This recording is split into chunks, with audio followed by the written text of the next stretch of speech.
Hey everybody, I'm Keisha and I am a student at Antioch and part of the clinical mental health counseling program. And this is my intro video for psychopathology. So let's get right to it.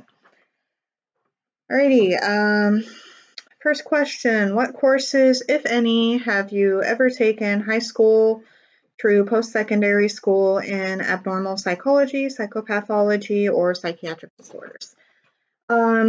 This will be my first ever class with exposure to the DSM, so little happy dance there. Prior to that, I took a abnormal psychology class at South Puget Sound Community College when I was, oh my God, must have been almost 7 or 8 years ago. So my brain's a little fuzzy on some of that, but we basically studied things like bipolar disorder, dissociative identity disorder, and things of that nature. It was really just a brief overview, though. We didn't really go that deep into diagnostic criterion. And then, of course, there's independent study. I read a lot, I watch a lot of movies, so the accuracy is up for debate, but I've certainly always been fascinated with mental health disorders. And what really defines a mental health disorder? Our Maddox text said something that really stood out to me about how it really is very subjective how we define pathology, and really it's just kind of what could be arguably termed as a normal behavior, just slightly amplified. So I thought that was really interesting to think about, and it really made me kind of rethink how I saw the characters in the Silver Linings Playbook clips, which the movie I've seen many, many times. I've read the book many times. But it really gave me a new perspective to look at it through the scope of being subjective, and how what one person sees as a pathology, that means someone is really messed up in the head, is really just their way of coping and dealing. And whether it's adaptive or maladaptive is really up for interpretation, because it may not work for us, but it might work for the individual who's suffering. What, if any, professional experiences have you had, including field placements, practica, and internships that involved working with people who have been diagnosed with any type of psychiatric disorder? I work as a BIS, which is a Behavioral Intervention Support Specialist, which is kind of a fancy smancy name, but I digress. In a group home for teenage girls, and it will be a year in August, oh my goodness, 2 years this August. Wow. And we get girls who deal with a myriad of disorders, most commonly oppositional defiant disorder. We have had girls who have had schizophrenia, which is interesting to me because I remember hearing somewhere that you had to be a certain age before you could even be diagnosed with schizophrenia. Possible bipolar with some of our ladies. A lot of PTSD. We get, I would say, roughly 80 to 90% of the ladies we get have some form of PTSD.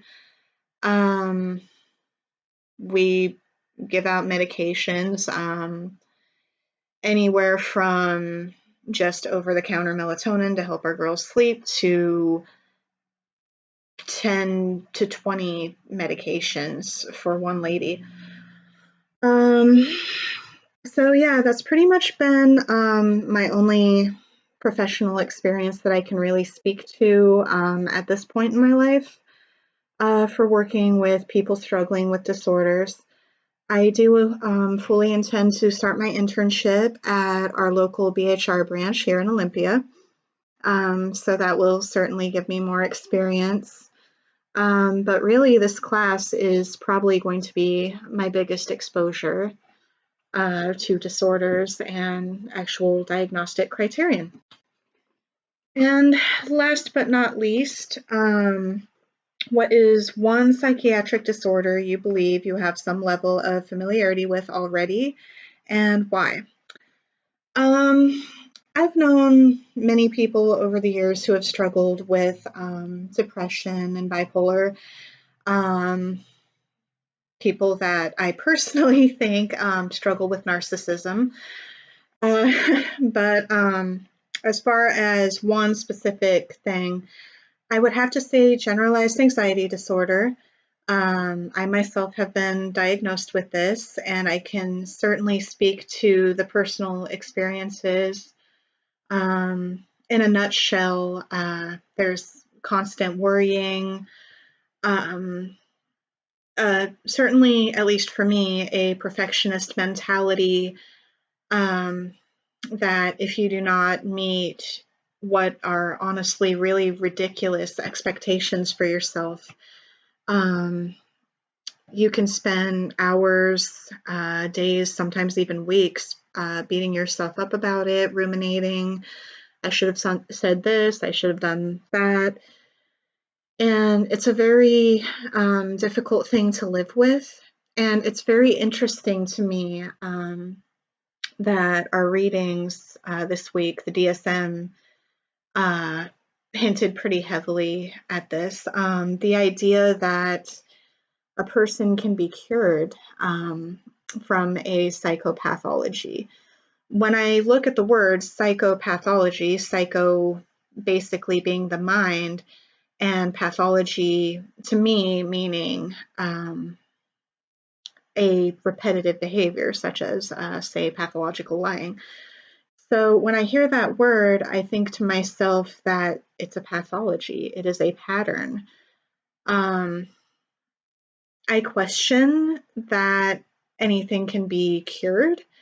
I certainly think that you can learn and grow and learn to live with whatever you've got going on. But I'm not sure if I agree that anything can be cured. I don't agree that there's a quick fix. So yeah, I apologize for that little side tangent, but just my opinion. Anyway, I'm trying to keep this short because my last video I recorded wouldn't upload for being too big. So hopefully this one will work for you guys. And I look very forward to learning about these disorders and having fantastic discussions with you guys. And good luck to you all.